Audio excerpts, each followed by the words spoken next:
Raíces y cimientos. El patrimonio arqueológico e histórico en México es muy diverso y se encuentra en todo el territorio nacional. Como ese patrimonio es la herencia de nuestros antepasados, como nación, nos organizamos para evitar que sea afectado o se pierda por las múltiples obras e incluso por la acción de la naturaleza.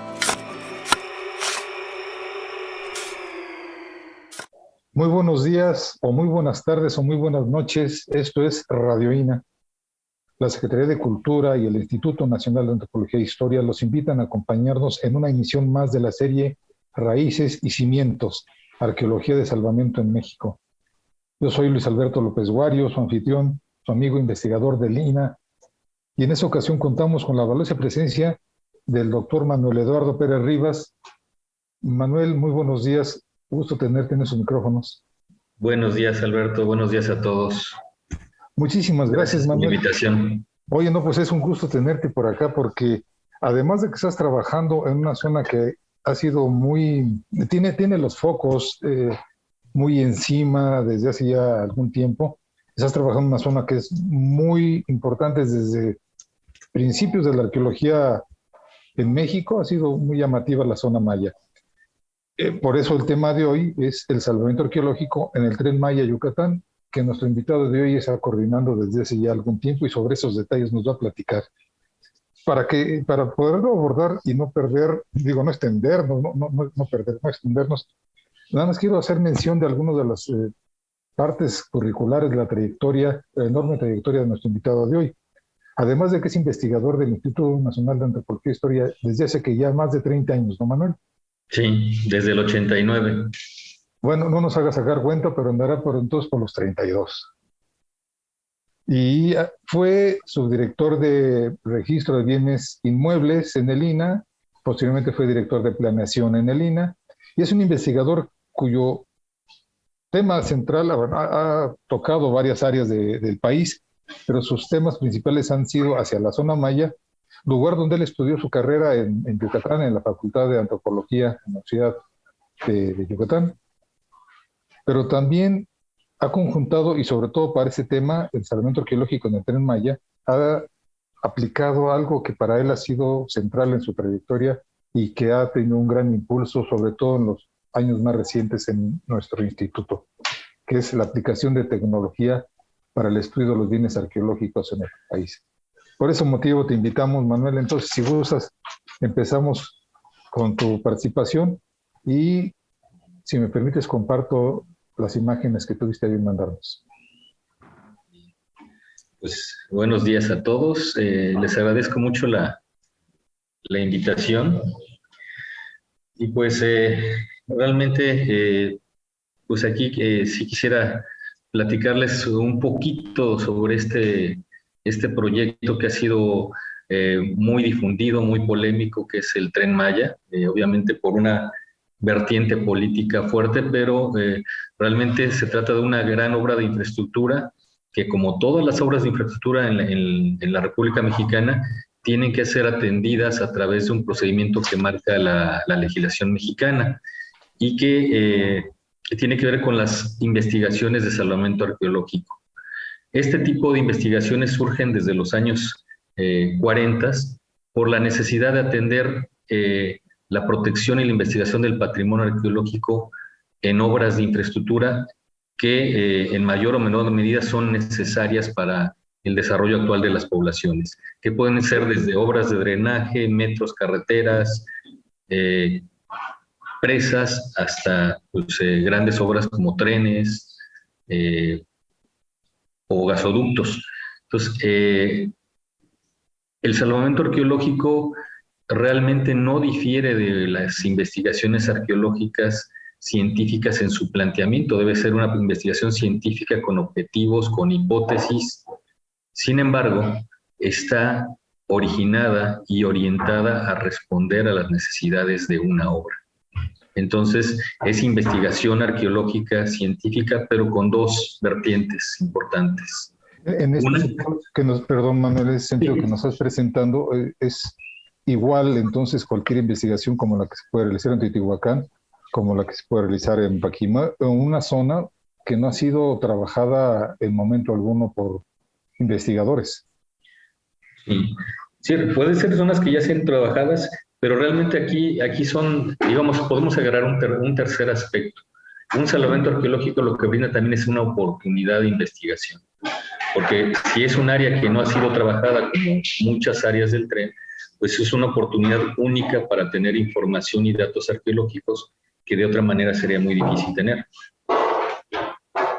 En este caso concreto, cuando tú te enteras de que se va a realizar ese Tren Maya, eres comisionado, pero si no recuerdo mal, si no están mal los antecedentes que tenemos, ya había habido un intento de realizar un Tren Maya, o, bueno, o lo que ahora se llama Tren Maya, un tren, una línea férrea en periodos anteriores.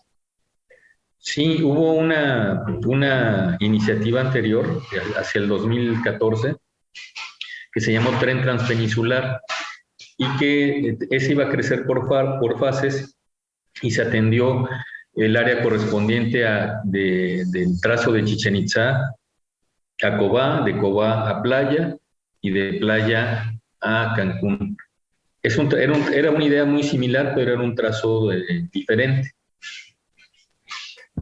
Y tú ahora que te abordas esta nueva propuesta, digamos, ya tenías una serie de antecedentes, tienes por tu propia participación en el proyecto de aquellos años del 2014 que estás mencionando, más todo el bagaje que se encuentra en los archivos del instituto, en las publicaciones que nos hablan de una gran presencia de vestigios de información histórica, arqueológica, etnohistórica, edafológica, de un montón de aspectos que están incidiendo en el área donde va a ser construido este Tren Maya. Sí, bueno, el proyecto de Tren Transpeninsular fue un buen antecedente. Digamos, de ahí surgieron algunos planteamientos metodológicos que ya aplicamos y mejoramos. Pero ahora con esta parte, este proyecto es mucho más amplio, tiene una cobertura de 1.525 kilómetros aproximadamente, porque ha tenido variaciones sobre la marcha. Y aquí, digamos, se complementa porque es un proyecto que abarca toda el norte del área maya, digamos, como área cultural. Entonces sí hubo que consultar más información. De hecho, nos faltó checar y sigue en proceso más información histórica, más estudios, pero el proyecto tiene aquí un planteamiento de un análisis regional importante, porque ese es el gran valor académico del proyecto, que es un enfoque regional y que vamos a tener muestras de información a nivel arqueológico de muy buena parte de lo que se conoce como área maya. Para el público que nos está siguiendo a través de YouTube y Spotify, tenemos esta imagen que es la inicial que tú estás presentando, donde se encuentran muchos que se podrían ver como puntitos, son algunos triángulos. ¿Qué nos puede decir sobre ello? ¿Qué significa cada uno de estos puntos azules que están sobre la geografía yucateca? Son los sitios arqueológicos oficialmente registrados por la Dirección de Registro Público de Monumentos y Zonas Arqueológicos de Lina. Si pudieran presentar la siguiente, ahí está montado el trazo preliminar del Tren Maya. Y ese es un primer paso que se hace a la hora de hacerlos cualquier trabajo, ¿no? Se hace una búsqueda de antecedentes de sitios que ya están registrados para detectar un posible potencial de afectación. En este caso había cerca de 156 sitios en el área de influencia, no directamente sobre el trazo, y eso era digamos, punto de partida para hacer un planteamiento de trabajo. Y cada uno de esos puntos. Perdón, el área de influencia que señalas, ¿cuánto abarca? Marcamos hasta 250 metros del eje, y también hicimos un análisis macrorregional, yéndonos a 500, a 1 kilómetro y hasta 15 kilómetros. Quiero subrayar algo que comentaste hace un momento, que al final de cuentas la investigación arqueológica no es solamente de un elemento aislado, sino que forma parte de un contexto, de un asentamiento. Vamos a decir algo, el espacio donde estás ahora, alguien hace una exploración y va a encontrar tu computadora con el que estás proyectando, pero no va a ser solamente el estudio de la computadora, sino el contexto en el que estás, esa habitación, y esa habitación en un contexto mayor. Ese es el enfoque que le estás dando, de regional. Sí, sí, y justamente ese es uno de los planteamientos académicos del proyecto, es que mucha gente piensa, cuando hablan de los mayas, mucha gente piensa que son igualitos todos desde la costa norte de Yucatán hasta Guatemala, y no, aunque comparten muchos rasgos, muchas costumbres, mucha iconografía en cuestión de digamos, de monumentos esculpidos o de códices o de pintura, realmente está muy diferenciada tanto en espacio como en geografía. Pues hay variantes regionales, hay variantes en lenguajes, realmente el lenguaje maya es el maya yucateco, es una familia de lenguas y de grupos étnicos emparentados, y eso mismo sucedió en épocas anteriores. Y hay una dinámica de cómo se comportan, cómo se amplían, cómo se extienden y cómo interactúan estos grupos que tienen una afiliación común, pero tienen diferencias particulares que los hacen distintivos, ¿no? Que al final de cuentas, para nuestros escuchas, si alguien tiene la oportunidad de ir, por ejemplo, a zonas arqueológicas tan connotadas a nivel mundial como puede ser Chichén Itzá o Cobá, que nos han mencionado el doctor Manuel Eduardo Pérez Rivas, y lo compara con Tulum, podrán encontrar una serie de diferencias fundamentales, no nada más en cuanto a la arquitectura. Los materiales pueden ser muy semejantes, pero los terminados o la distribución de las mismas evidencias. Utilizaste, hace rato lo mencionaba, utilizaste tecnología que ahora se le considera de punta, y que hasta hace algunos años en la arqueología pues no era muy seguida, pero tú eres uno de los que más asiduos y más impulsores de este tipo de apoyos para tener el registro arqueológico. Sí, pues bueno, esto tiene que ver con lo que comenté al principio, que bueno, el salvamento es una investigación científica por definición. Sin embargo, como surge por la necesidad de atender obras de infraestructura, pues tiene dos acotaciones importantes: tiempo y espacio. Las obras tienen un tiempo restringido, un área de intervención, y en ese margen se tiene que acotar. Entonces, a veces tenemos una gran cantidad de patrimonio cultural, de monumentos arqueológicos que tienen que ser intervenidos de diferentes formas en un tiempo relativamente acotado. Entonces, por ello es que es necesario potenciar todo lo que se hace normalmente en un proyecto de arqueología. Tenemos que buscar la manera de poder colectar el mayor número de datos con la mejor precisión y en el menor tiempo posible. Y es ahí donde técnicas como el LIDAR, como la fotogrametría de drones, fotogrametría terrestre, el uso de sistemas de información geográfica, nos ayudan a cortar estos tiempos de intervención en campo y acumular y hacer una precisión de todo este dato, pero ya desplazarlo a la parte de gabinete, digamos. Y eso nos permite avanzar mucho más rápido en comparación con las técnicas tradicionales de arqueología. Con mayor precisión, pero ¿qué es LIDAR? Bueno, el LIDAR, voy a poner un ejemplo muy coloquial, pero el LIDAR significa, es una técnica para hacer topografía mediante impulsos de luz láser que pasa al terreno. Entonces, esto, hagan de cuenta que es una lluvia de puntitos láser que van desde una aeronave o desde un dron, y no son perceptibles a los ojos, pero son rayos láser en cierta frecuencia, y como una lluvia, como una llovizna, se sueltan sobre el terreno y rebotan en el terreno y son recibidos. Entonces, hagamos de cuenta que cada pulso láser, que cada rayito láser que manda el sensor, es una gotita de lluvia. Entonces, esta gotita de lluvia, pues en primer lugar, le pega a los techos de las casas, a la vegetación, y finalmente alguna porción de estas gotitas llega al terreno llano. Esto se procesa digitalmente y lo que tenemos se separan las gotitas de lluvia que se quedan en el tejado, las que se quedan sobre la vegetación, y se ubican las que llegan al suelo. Entonces, esto nos permite hacer una separación y prácticamente con la tecnología, el procesamiento digital, retirar virtualmente lo que es la capa de vegetación de construcciones y dejar el terreno desnudo sin vegetación, que en el caso del área maya muchos vestigios son evidentes en superficie y podemos tener mapas detallados muy completos de los vestigios arqueológicos y un gran avance para poder determinar el potencial arqueológico de un área tan solo con el LIDAR, ¿no? Con el LIDAR también lo que tienes es un trabajo de prospección.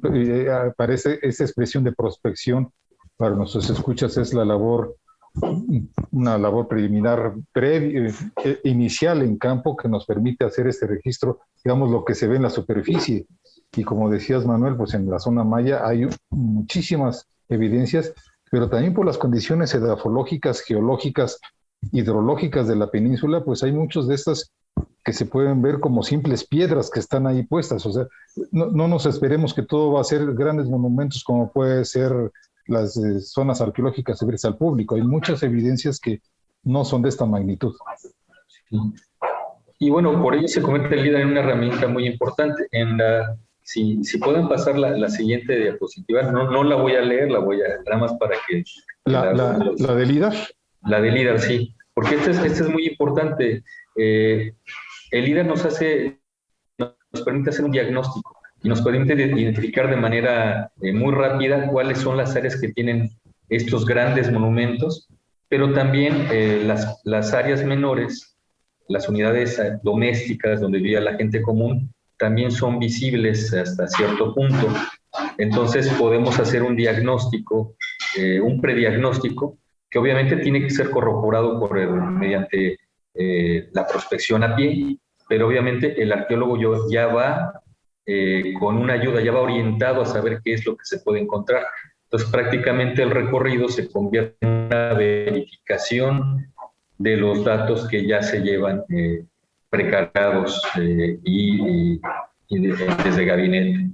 Es decir, esta información, este modelo LIDAR lo llevan los arqueólogos en campo, lo verifican y retroalimentan la información con la observación directa en campo.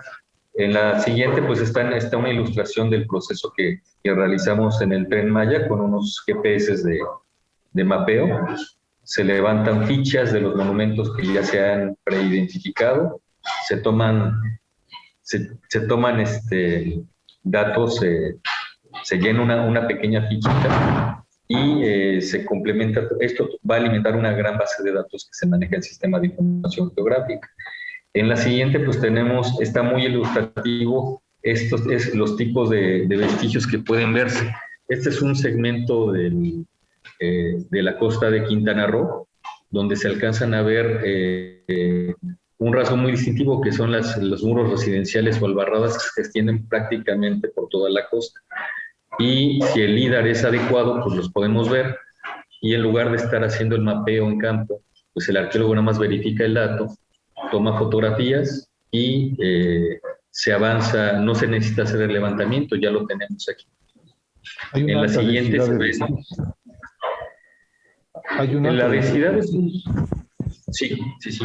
Realmente, ahorita vamos a ver las estadísticas, pero ahorita llevamos recorridos 4,5 de 7 tramos y llevamos más de 24,000 monumentos identificados. No hemos comentado acerca de la extensión total del Tren Maya, Manuel. Son cerca de 1,525 kilómetros. Ha variado un poco la cifra porque han hecho variantes, pero más o menos ese es la cifra oficial, son 1,525.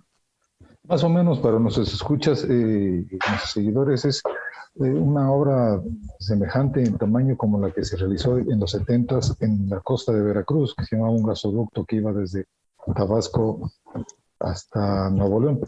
Entonces, van avanzando en un porcentaje, dependiendo también de las modificaciones que se hagan de algunos trazos, lo cual, no sé si compartas conmigo esta perspectiva después de ya varios años de compartir salvamento arqueológico, uno de los principales problemas a los que nos enfrentamos como en los salvamentos arqueológicos como investigadores son estas modificaciones a los trazos, porque tienes una idea por dónde va a ir y de pronto tienes que enfrentarte a una modificación que eso te impacta no nada más en cuanto a la información previa, sino en qué hacer para las nuevas evidencias. Sí, esto sí es un factor a considerar, que se atienden modificaciones, tanto aquellas derivadas del propio trabajo arqueológico de áreas donde se recomienda hacer cambios, o que debido a situaciones ya de la obra marcan cambios necesarios. Y por ejemplo, a nosotros nos ha pasado que hay segmentos del Tren Maya que han sido cambiados y que ahora no tienen cobertura LIDAR, y se tuvo que hacer la prospección de manera tradicional, usando las herramientas, los GPS, pero sin tener esta ayuda que es el LIDAR tan importante. Entonces, eso sí, digamos, ha tenido cierto impacto en los tiempos, pero bueno, se ha solventado, ¿no? Pero eso está en cualquier salvamento arqueológico. Sabemos que de repente hay cambios o hay obras adicionales que por ley tienen que ser atendidas y como parte del proceso de investigación igualmente. El instituto, por ley, su facultad se constriñe, se centra en lo que es la evidencia arqueológica, histórica y paleontológica. Ese es tu centro de actividad. Sí, así es. De hecho, en ese tenor la ficha que tenemos, que es la que están viendo, es una síntesis de toda la información que recopilan los arqueólogos en campo. Pues se tienen datos básicos, fotografías, mapas de ubicación, y obviamente estamos tomando en cuenta lo que es histórico, lo que es arqueológico y lo que es paleontológico. Y también tenemos ahí unos monumentos que son los monumentos, los rasgos naturales asociados, como son cuevas que pueden tener ocupación humana, siempre y cuando tengan materiales arqueológicos, fuentes de agua como pueden ser cenotes, ese tipo de rasgos que son naturales pero que están asociados y que tienen evidencia prehispánica, también se registran. Aquí están representados los 7 tramos que estabas mencionando. Sí, esta es una estadística que se lleva día con día, que día con día se actualiza, y es el reflejo de la actividad que realizan los arqueólogos en superficie. Aunque actualmente ya prácticamente se ha prospectado todo el tramo 1, 2, 3 y prácticamente todo el 4, realmente se siguen haciendo ahí algunos trabajos pequeños de prospecciones en estaciones y surgen monumentos.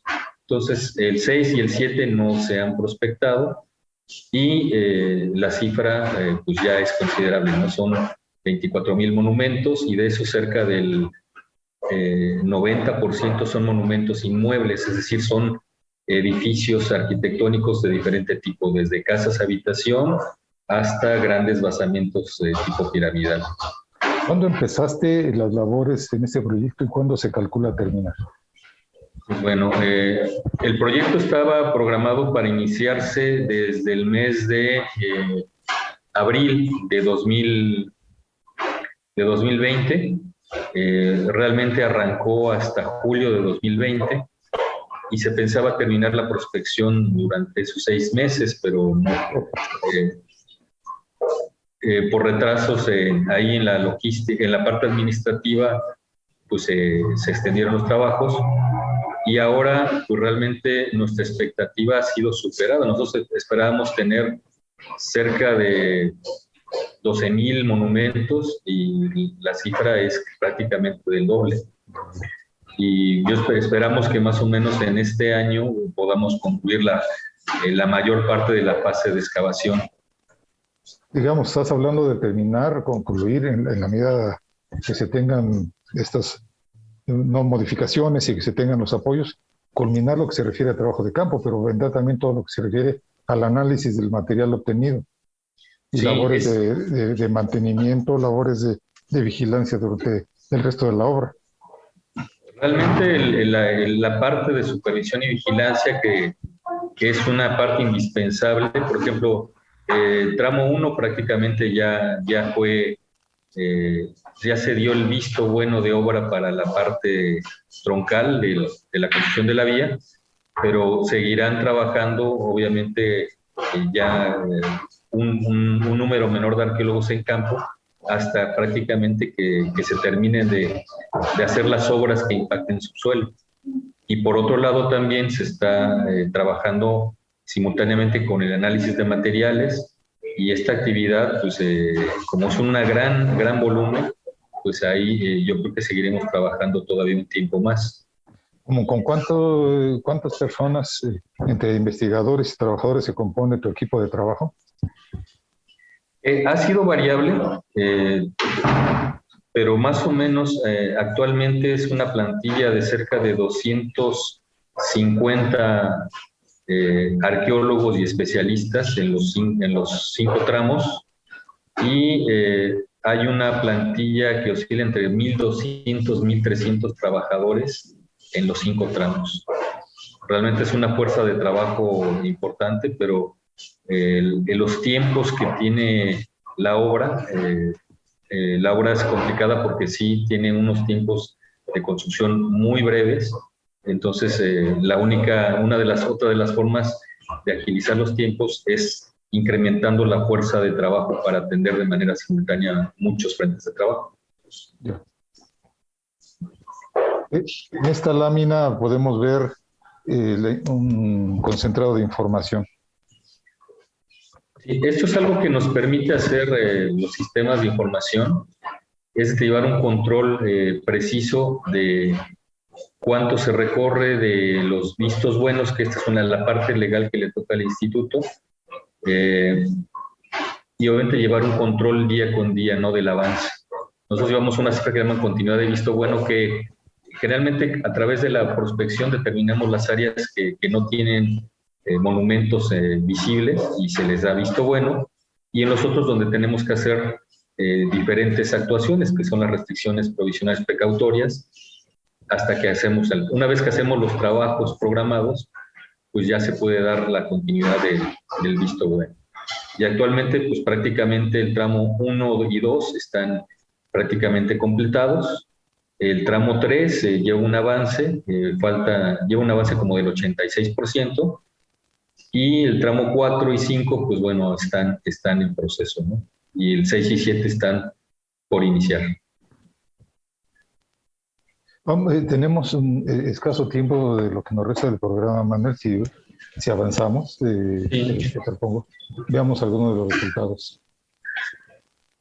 Sí, pues bueno, cabe destacar que realmente el potencial de información que ofrecía el Tren Maya, si gustan pasar las diapositivas, ha sido muy importante.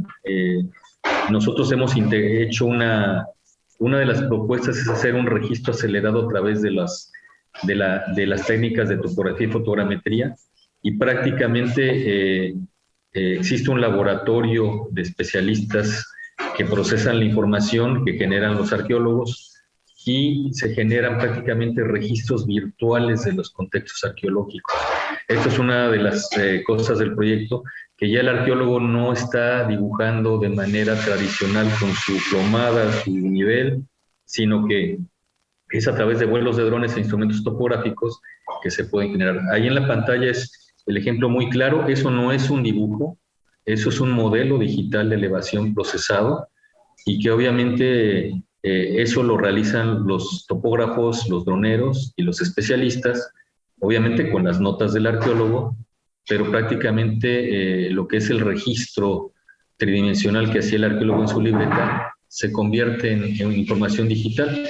De esa información no es imagen, es un dato. Podemos sacar cortes, perfiles, sobreposiciones y hasta reconstrucciones e impresiones 3D si es el caso. De muchísimas evidencias ya concretas, hasta de elementos muebles, no nada más las grandes construcciones. Sí, se hacen registros de realmente los monumentos que se exploran, se les hace un vuelo fotogramétrico, se hacen, dependiendo de la necesidad, varios vuelos intermedios y un vuelo al final. Y también de algunos monumentos muebles se hacen levantamientos. Ahí estamos viendo lo del tramo 2, que ya han salido piezas de cerámica y de escultura muy importantes. Ha salido arquitectura monumental que se ha explorado y que obviamente muchas de estos monumentos van a quedar protegidos a un lado de las vías del tren. Eso se estableció desde los acuerdos de trabajo del instituto con los constructores, preservación de las evidencias que no pueden ser retiradas. Sí, hay una parte muy importante que se le ha dado mucho énfasis en este proyecto, eso lo tengo que mencionar, que una de las medidas indicadas son la restricción precautoria y con medidas técnicas para protección in situ. Es decir, el monumento, independiente de la obra, se preserva de alguna manera, que puede ser que quede a un lado de las vías, expuesto o enterrado y protegido, o bien, en casos más extremos, que se haga un registro detallado del monumento y queda preservado debajo del terraplén a través del uso de geomalla o de terraplenes que permiten ambas cosas, darle continuidad a la obra y también preservar el monumento que se registra, que se explora, pero que queda protegido y no es destruido. Y en este caso esto se ha implementado de manera muy sistemática a lo largo del trayecto. Estamos viendo diversas evidencias que son, como dijiste, de casas donde vivía la sociedad en general, templos. Estamos encontrando, estás mostrando lo que se ha localizado, que es materiales de todo tipo. Todos esos materiales son trasladados a laboratorios y la parte que seguiría sería esta integración de toda la información. Sí, efectivamente, ahorita estamos integrando estos en informes, en fichas. Cada monumento tiene una ficha de excavación que tiene una síntesis de lo que se realiza.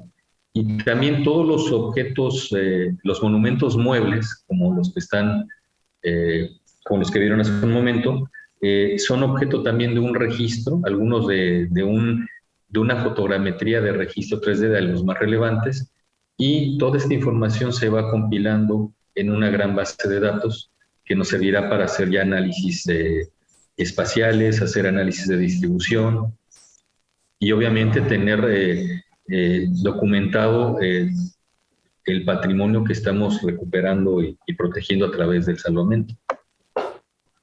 Creo que esa es la última imagen que se tiene.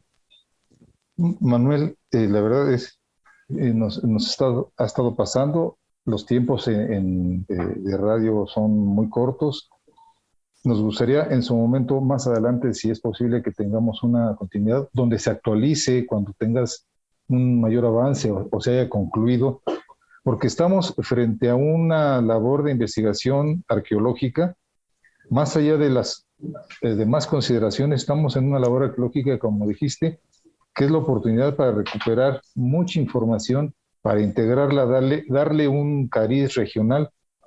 Y sobre esto tenemos mucho equipo de trabajo, tenemos una coordinación encabezada por tu caso con este gran conocimiento y experiencia de lo que es, en particular la zona maya, lo que son los salvamentos y lo que es la tecnología, 1,525 kilómetros que se está trabajando incluso durante la pandemia que ha asolado al mundo. Y ustedes se han enfrentado a esta situación. Nos has comentado un aspecto que, bueno, lo mencioné, creo que lo compartimos, la preocupación en cuanto a que uno tenga una idea y de repente lo que nos pasa mucho en salvamento de las modificaciones de los proyectos constructivos. Algo que se ha mencionado también por otros de los colegas, y en eso no te involucro, sí lo comparto, pero la relevancia dentro del quehacer arqueológico de la relación con los actores y factores políticos y sociales en los cuales realizamos nuestra labor. Hay un gran peso en ello. Y una cuestión más que desde mi punto de vista se desprende de lo que estás diciendo, es esta relación y la necesidad que se tiene de que esa relación sea adecuada con los constructores para poder contar con tanto la información para poder desarrollar los trabajos como para poder atenderlos en toda la gama de sus matices que sí, insisto, están constreñidos a la cuestión patrimonial, pero que tienen un impacto en muy diversos ámbitos. Manuel, como una valoración tuya final a esta participación, ¿qué diferencias encontrarías en lo que han sido tus trabajos arqueológicos de salvamento previos a los que ahora estás desarrollando con motivo de la obra de Tren Maya? Bueno, yo creo que hay dos cosas importantes. Una, que la perspectiva del uso de tecnologías nuevas, bueno, relativamente nuevas, la interdisciplina, meter especialistas en geomática, ingenieros, procesadores de fotogrametría, nos ha hecho entrar en una nueva dinámica para reapreciar lo que es nuestro trabajo y lo que es el registro arqueológico como una herramienta de protección. El salvamento destaca el registro de datos, la recuperación de información como parte de los bastiones de la investigación de salvamento arqueológico. Y en este caso hemos redimensionado esta parte porque no solamente es información arqueológica recuperarla, sino también esta información se está volviendo insumo para que se puedan implementar junto con los constructores medidas de protección efectivas de los monumentos, mucho más allá de la intervención que corresponde, sino buscar alternativas, buscar, por ejemplo, en algunos casos, estudiar desvíos, estudiar, le retroalimentamos con la topografía de los monumentos para que se puedan buscar en el mediano plazo el establecimiento de reservas de investigación. Entonces, la información que deriva más precisa de los monumentos se convierte también en un factor que va a revertir en garantizar su protección, no solamente para el instituto como órgano rector, sino también permeando hacia los diferentes actores, en este caso las compañías constructoras, los promoventes, y a la larga con el público en general, ¿no? Creo que aquí podemos ofrecer información que sea valiosa para que se entienda mucho mejor el pasado. Entonces, creo que este cambio en la forma como estamos adquiriendo datos va a tener efectos en el corto plazo.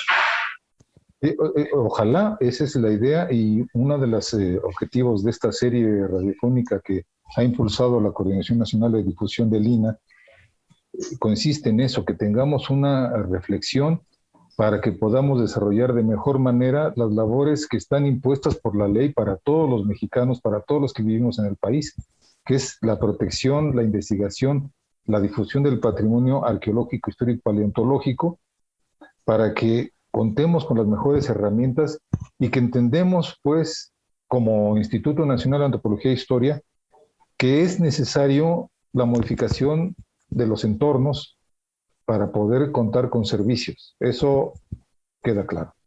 Pero para ello se requiere que se atiendan a través de salvamentos arqueológicos, en los cuales es indispensable que contemos con la información, que se cuente con los apoyos, que se cuente con el respeto a los acuerdos, y esto ocurre en todos los ámbitos del quehacer del instituto, en particular de salvamento, en el cual, gracias a la capacidad y a la entrega que tienen tú y tu equipo de trabajo, se ha avanzado para que se cuente con esta información.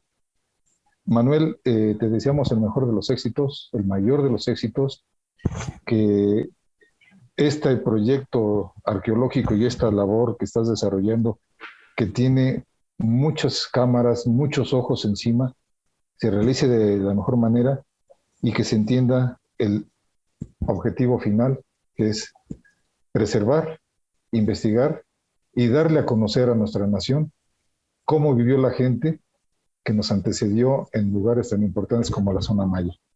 Las presiones, las dificultades, los cambios, los apoyos, las condiciones y contextos sociales y políticos, pues están inmersos en todo salvamento.